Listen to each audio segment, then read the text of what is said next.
नमस्कार विद्यार्थी मित्रांनो, इंदिरा गांधी महाविद्यालयाच्या कल्लाकार यूट्यूब चॅनलतर्फे आपल्या सगळ्यांचे हार्दिक स्वागत.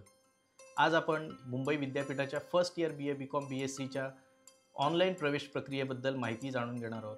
ही प्रवेश प्रक्रिया करताना ऑनलाईन फॉर्म कसा भरायचा, फॉर्म भरताना कोणत्या गोष्टींची काळजी घ्यायची, फॉर्म भरताना कोणते डॉक्युमेंट्स गरजेचे आहेत, कोणतं कॉलेज निवडावं, कसं कॉलेज निवडावं, हे सर्व आपण या व्हिडिओच्या माध्यमातून जाणून घेणार आहोत.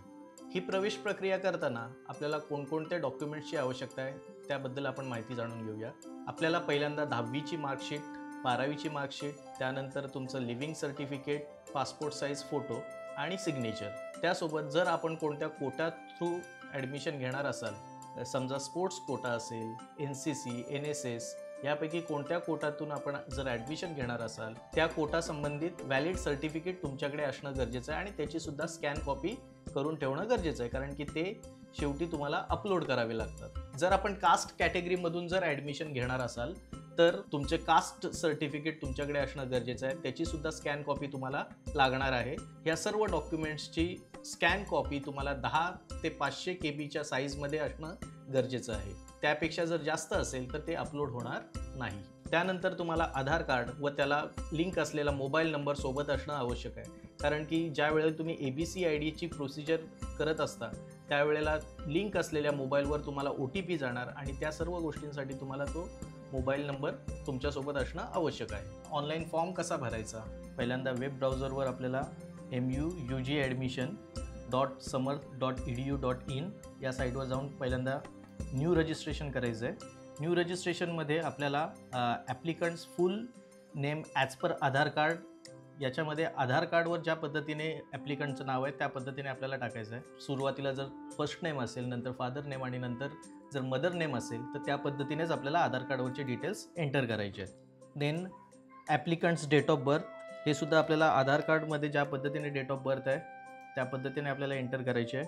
त्यानंतर ॲप्लिकंट ईमेल ID, हा ईमेल ID टाकताना आपल्याला व्यवस्थित टाकायचा आहे, कारण की याच ईमेल IDवर आपलं रजिस्ट्रेशन असणार आहे आणि हाच ईमेल ID आपल्याला ॲज अ लॉगिन ID म्हणून यूज करायचा आहे.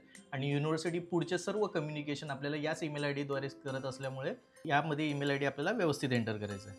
यामध्ये सर्व लेटर, ईमेल IDचे सर्व लेटर हे स्मॉल लेटर असले पाहिजेत. ज्या वेळेला मोबाईलवरून आपण हा फॉर्म भरत असतो त्यावेळेला फर्स्ट लेटर हे बाय डिफॉल्ट कॅपिटल लेटर येतं, पण आपल्याला स्पेसिफिकली ते स्मॉल लेटर म्हणूनच सिलेक्ट करायचं आहे. त्यानंतर आपल्याला एक पासवर्ड क्रिएट करायचा आहे. त्यानंतर आपल्याला मोबाईल नंबर एंटर करायचा आहे. हा मोबाईल नंबरवर आपला OTP व्हेरिफिकेशन होणार असल्यामुळे हा मोबाईल नंबर आपला चालू स्थितीत असणं आवश्यक आहे. त्यानंतर कॅप्चा व्हेरिफिकेशन असेल, तो कॅप्चा व्हेरिफिकेशन आपल्याला कोड एंटर करायचा आहे आणि रजिस्टर करायचं आहे. रजिस्ट्रेशनचा कोड आपल्याला आपल्या ईमेल IDवर गेलेला असणार किंवा आपल्या मोबाईल नंबरवर सुद्धा गेलेला असेल. तो व्हेरिफिकेशन कोड आपण कन्फर्म करून मग पुढे प्रोसीड करायचं आहे. व्हेरिफिकेशन कोड एंटर केल्यानंतर पुन्हा एकदा आपल्याला लॉग इन करायचं आहे. आता आपलं लॉग इनमध्ये जाऊन आपल्याला ईमेल ID टाकून लॉग इन करायचं आहे. लॉग इनवर क्लिक केल्यानंतर आपल्याला ही विंडो ओपन होणार. त्यामध्ये आपल्याला कंप्लीट युअर प्रोफाईल करायची आहे. आपली प्रोफाईल पूर्ण कंप्लीट करायची इथे. त्यामध्ये पहिल्यांदा name, applicant full name as per Aadhaar card, आपल्या आधार कार्डवर ज्या पद्धतीने नाव आहे ते नाव इथे आपल्याला लिहायचं आहे. त्यानंतर applicants gender, name in Marathi as per qualifying exam, qualifying एक्झाममध्ये आपलं नाव मराठीमध्ये ज्या पद्धतीने असेल त्या पद्धतीने आपल्याला एंटर करायचं आहे. त्यानंतर कॅटेगरीमध्ये ज्या कॅटेगरीला आपण बिलॉंग करतो ती कॅटेगरी आपल्याला इथे एंटर करायची आहे आणि ज्या कॅटेगरीचं कॅटेगरी सर्टिफिकेट आपल्याला असेल ते तिथे अपलोड करायला लागणार आहे. म्हणून जर कॅटेगरी सर्टिफिकेट असेल, कास्ट सर्टिफिकेट असेल तरच इथे आपल्याला आपली कॅटेगरी सिलेक्ट करायची आहे. त्यानंतर आपल्याला कॅटेगरी सर्टिफिकेट आपल्याला एंटर करायचं आहे जे आपल्या सर्टिफिकेटवर मेन्शन असतं. त्यानंतर कॅटेगरी इश्युईंग डेट, तीसुद्धा आपल्या कॅटेगरी सर्टिफिकेटवर, कास्ट सर्टिफिकेटवर मेन्शन असते. त्यानंतर जर अल्टरनेट ईमेल ID आपल्याकडे अवेलेबल असेल तर तो इथे एंटर करावा. Then are you a citizen of India, yes, आणि जी तुमची रिलिजन असेल ती रिलिजन तुम्हाला इथे सिलेक्ट करायची आहे. त्यानंतर सेकंड सेक्शन सुरू होतो प्लेस ऑफ बर्थ. इथे आपल्याला प्लेस ऑफ बर्थ आपल्या लिव्हिंग सर्टिफिकेटवर ज्या पद्धतीने दिलं असेल ते आपल्याला मेन्शन करायचं आहे. त्यानंतर फॅमिली डिटेल्स, याच्यामध्ये मदर्स फर्स्ट नेम आणि mother's mobile number, then mother's name in Marathi, त्यानंतर father's first name, father's mobile number, त्यानंतर फादर्स नेम इन मराठी. जर आपल्याकडे एखादा इमर्जन्सी नंबर असेल तर तो इमर्जन्सी नंबर इथे आपल्याला मेन्शन करायचा आहे. फॅमिलीचं कंबाईन इन्कम, त्यानंतर आपल्याला नेक्स्ट सेक्शन आपल्याला फिलअप करायचं आहे अदर कॅटेगरी और कोटा ॲडमिशन. यामध्ये जर आपण दिलेल्या कॅटेगरीमध्ये जर ॲप्लिकेबल असेल तर ते ॲप्लिकेबल म्हणून सिलेक्ट करायचं आहे. समजा आता person with benchmark disability certificate असेल तर तिथे फक्त ते सिलेक्ट करायचं आहे, otherwise not applicable. Kashmiri migrant not applicable. Child of central government or government employee no. Cultural activity select करताना जर यापैकी आपल्याकडे कोणतं सर्टिफिकेट असेल तरच याच्यामधलं सिलेक्शन करायचं, अदरवाईज इथे सिलेक्शन करायचं नाही आहे. कारण की जर इथे तुम्ही सिलेक्ट केलं तर पुढे तुम्हाला ते सर्टिफिकेट अपलोड करावं लागणार आहे. त्यानंतर prime minister special scholarship scheme for Jammu and Kashmir students not applicable. Do you belongs to the wards to ex serviceman no. Are you a member of dependent freedom fighter. जर डिपेंडंट फ्रीडम फायटरचे तुम्ही जर member असाल घरातले तर तिथे select करायचं, otherwise no. जर स्पोर्ट्स कोट्यामधून जर तुम्ही ॲडमिशन घेणार असाल तर तिथे येस करायचं आहे. जर स्पोर्ट्स कोट्यामधून तुम्ही ॲडमिशन घेताय तर तिथे येस केल्यानंतर आपण कोणता स्पोर्ट्समध्ये स्टेट लेवलपर्यंत किंवा इंटर झोनल लेवलपर्यंत किंवा नॅशनल लेवलपर्यंत आपण गेला असाल त्या स्पोर्ट्सला सिलेक्ट करून मग कोणत्या लेवलला गेलेलो होतो आपण, झोनल, स्टेट, नॅशनल की इंटरनॅशनल, ते सिलेक्ट करायचं आहे. याच्यामध्ये दिलेले जे मुद्दे आहेत त्यापैकी जर आपण कोणत्या गोष्टीला ॲप्लिकेबल होत असाल तरच ॲप्लिकेबल किंवा तो ऑप्शन सिलेक्ट करायचा आहे, नाहीतर नॉट ॲप्लिकेबल सिलेक्ट करून फॉर्म आपला प्रोसीड करायचा आहे. कारण की या बाबतीतचे सर्व डिटेल्स तुम्हाला पुढे अपलोड करावे लागणार आहेत, त्याचे सर्टिफिकेट्स तुम्हाला अपलोड करावे लागणार आहेत. त्यानंतर पुढील ऑप्शन आपला ॲड्रेसमध्ये आपल्याला पूर्ण ॲड्रेस आपल्याला डिटेल एंटर करायचा आहे. शक्यतो आपल्या आधार कार्डवर ज्या पद्धतीने असेल त्या पद्धतीने एंटर करा. त्यानंतर जर वरील ॲड्रेस आपला परमनंट ॲड्रेसच असेल तर इथे क्लिक करून सेम ॲड्रेस आपण सिलेक्ट करायचं आहे. हे सर्व डिटेल्स एंटर केल्यानंतर सेव्ह अँड नेक्स्ट या ऑप्शनवर जायचं आहे. पुन्हा एकदा आपल्याला आपले जे डिटेल्स आपण एंटर केलेले आहेत ते सर्व व्हेरीफाय करण्यासाठी येतील. सर्व डिटेल्स एकदा पूर्ण व्हेरीफाय करा जे तुम्ही आत्तापर्यंत एंटर केलेले आहेत. त्यानंतर प्रोसीड टू नेक्स्ट करायचं आहे. प्रोसीड टू नेक्स्ट केल्यानंतर पुढचा महत्त्वाचा भाग हा तुमचा अकॅडमिक बँक ऑफ क्रेडिटच्या संदर्भातला. आता इथे आपल्याला आपला अकॅडमिक बँक ऑफ क्रेडिट म्हणजेच ABCID लिंक करून घ्यायचं आहे. त्यासाठी आपल्याला आपला आधार कार्ड आणि आधार कार्डला लिंक असलेला मोबाईल नंबर आपल्यासोबत असणं गरजेचं आहे. इथे आपल्याला आधार कार्डचा नंबर आपला एंटर करायचा आहे. आधार कार्ड नंबर एंटर केल्यानंतर आपला आधार रजिस्टर्ड नंबर जो आहे त्याच्यावर OTP जाणार. तो OTP आपल्याला इथे एंटर करायचा आहे. OTP एंटर केल्यानंतर आपल्याला एक सिक्युरिटी पिन सेट करण्यासाठी येईल. तो सिक्युरिटी पिन आपण सेट करायचा आहे. शक्यतो आपल्याला लक्षात राहील या पद्धतीचा सिक्युरिटी पिन सेट करा. सिक्युरिटी पिन सेट केल्यानंतर आपल्याला हा विंडो ओपन होईल. याच्यासाठी आपल्याला ज्या पर्पजसाठी आपण हे व्हेरिफिकेशन करतो आहे ABCचं ते पर्पज इथे सिलेक्ट करून अलाव करायचं आहे. अलाव केल्यानंतर आपल्या सर्व प्रोफाईल पूर्ण मॅच झाली तर आपल्याला पुढची प्रोफाईल आपल्याला कंप्लीट करण्यासाठी ऑप्शन येतो. जोपर्यंत तुमचा आधार कार्ड आणि पर्सनल डिटेल्स मॅच होत नाही आणि इथे तुमचा ABCID डिस्प्ले होत नाही स्क्रीनवर, तोपर्यंत तुमची प्रोफाईल ही पुढे कंप्लीट करण्यासाठी येणार नाही आहे. त्यानंतर आपण कंप्लीट युअर प्रोफाईलवर गेल्यानंतर पुढचे डिटेल्स आपल्याला एंटर करायचे आहेत. जर आपल्याला कोणती इलनेस असेल, illness which requires continuous or emergency medical attention, तर तिथे आपल्याला ते मेन्शन करायचं. नसेल तर नो. जर तुमच्याकडे कोणतं NSSचं किंवा NCCचं सर्टिफिकेट असेल तर ते येस करून पुढे प्रोसीड करायचं आहे, अदरवाईज नो सिलेक्ट करायचं आहे. त्यानंतर are you a ward of university employee, तुमच्या वडील किंवा आई यापैकी कोणी जर युनिव्हर्सिटीमध्ये काम करत असेल तर त्या पद्धतीने जर असेल तर येस, नाहीतर नो करायचं आहे. त्यानंतर आपण कोणत्या एरियाला बिलॉंग करतो आहे ते सिलेक्ट करावं. त्यानंतर आपल्याला आपली लँग्वेज प्रोफिशियन्सी सिलेक्ट करायची आहे. ज्या लँग्वेजमध्ये आपण प्रोफिशियंट आहात त्या लँग्वेजचे डिटेल्स एंटर करायचे आहेत आणि सेव्ह अँड नेक्स्ट करायचं आहे. सेव्ह अँड नेक्स्ट केल्यानंतर तुम्हाला इथे दिसणार की तुम्ही कोणत्या प्रोफाईलमधल्या तुमच्या कोणत्या बाबी तुम्ही कंप्लीट केलेल्या आहेत. त्यानंतर पुढील सेक्शनवर आपण येणार. पुढील सेक्शनमध्ये जाण्यापूर्वी आपण जे डिटेल्स आत्तापर्यंत एंटर केलेत ते एकदा कन्फर्म करायला आलेले आहेत आपल्याला. जर कन्फर्म असतील तर प्रोसीड टू नेक्स्ट करायचं आहे. जर यामध्ये काही तुम्हाला अपडेट करायचं असेल तर अपडेट डिटेल्स या ऑप्शनवर जाऊन अपडेट करून घ्यायचे. त्यानंतर आपण प्रोसीड टू नेक्स्ट करतो आहे. त्यानंतर अपलोड्स या सेक्शनवर आपण येतो आहे. आता अपलोड्स या सेक्शनवर येण्यापूर्वी एक गोष्ट लक्षात घ्या की photo, signature, caste category certificate किंवा जर तुम्ही कोणत्या कोटामधून ॲडमिशन घेत असाल ते कोटाचं सर्टिफिकेट, जसं इथे स्पोर्ट्स सर्टिफिकेट आहे, या सर्व गोष्टी तुम्हाला स्कॅन 10 ते 500 KB साईजमध्ये असणं गरजेचं आहे. या सर्व गोष्टी आपल्या अपलोड झाल्यानंतर नेक्स्ट प्रिव्ह्यू करायचं आहे आपल्याला. यामध्ये पुन्हा एकदा आत्तापर्यंत भरलेले सर्व डिटेल्स आपल्याला बघायला मिळतील. पुन्हा एकदा आपल्याला सर्व गोष्टी व्हेरीफाय करून घ्यायच्या आहेत. जर करेक्शन नसतील तर सबमिट आणि आपला फॉर्म लॉक करून घ्यायचा आहे. इथे आपल्याला कन्फर्म करायला येणार आहे. Confirm and lock.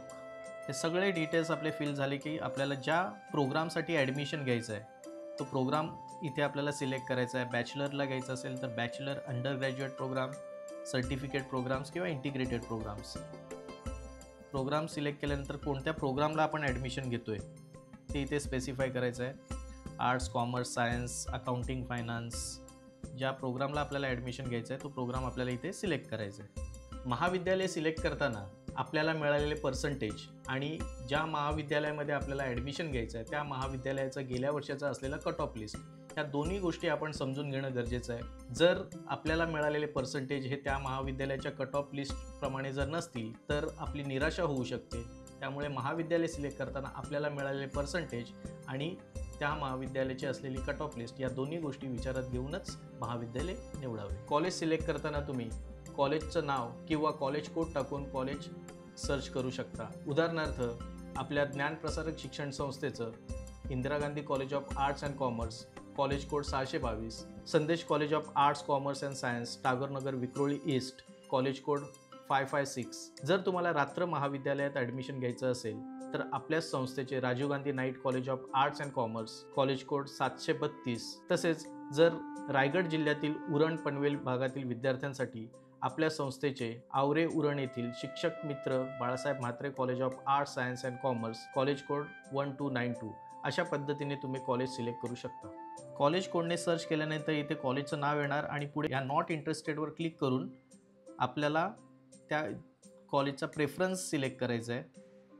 Preference select केल्यानंतर पुढे प्रोसीड करायचं आहे. प्रोसीड केल्यानंतर पुन्हा एकदा आपण सिलेक्ट केलेला प्रोग्राम, आपण सिलेक्ट केलेलं कॉलेज, हे दोन्ही डिटेल्स आपल्याला इथे दाखवले जातील. याच्यामध्ये जर काही आपल्याला बदल करायचा असेल तर अपडेट करून तो बदल करून घ्यायचा आहे, नाहीतर नेक्स्ट करून पुढच्या प्रोसेसवर एंट्री करायची आहे. यामध्ये आता पुन्हा एकदा आपल्याला सर्व डिटेल्स परत एकदा व्हेरीफाय करण्यासाठी येत आहेत. सर्व डिटेल्स पुन्हा एकदा आपल्याकडे असलेल्या डॉक्युमेंटसोबत व्हेरीफाय करून घ्यायचे आहेत आणि नेक्स्ट करायचं आहे. त्यानंतर अकॅडमिक डिटेल्स आपल्याला व्हेरीफाय करायला येत आहेत.